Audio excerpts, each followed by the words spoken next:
అన్నమయ్య జిల్లా నూతన ఎస్పీగా దేరాజ్ కునుబిలి సోమవారం బాధ్యతలు చేపట్టారు.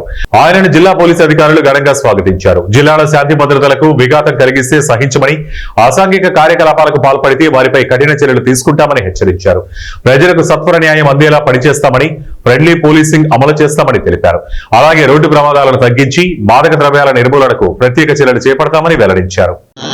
అందరికీ నమస్కారం అండి. నా పేరు ధీరజ్ కునుబిలి, IPS 2020 బ్యాచ్. కొత్తగా అన్నమయ్య జిల్లా ఎస్పీగా ట్రాన్స్ఫర్ వచ్చారు. ఇంతకుముందు పాడేరులో ఏఎస్పీగా, రంపచోడవరం ఏఎస్పీగా and further additional SP cum OSD operations Paderu చేస్తున్నాను. అది మొత్తం అంతా LW నక్సల్ ఫీల్డ్ లోనే లాస్ట్ 2.5 years 3 years కూడా గడపడం జరిగింది. అండ్ ఇప్పుడు న్యూ అసైన్మెంట్ వచ్చింది.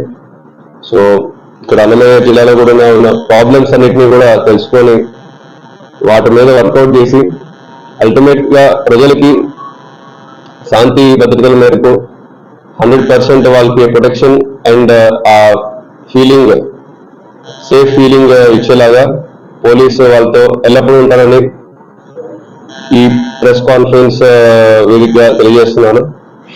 అండ్ ఎటువంటి రౌడీ ఎలిమెంట్స్ కానీ ఈ law and order issues create చేయాలనుకుంటున్న వాళ్ళకి దయచేసి ఒక లాస్ట్ వార్నింగ్ కింద తీసుకోండి. ఈ జిల్లాలో ఎటువంటి లా అండ్ ఆర్డర్ ఇష్యూస్ కానీ అన్నెసరీ రౌడీ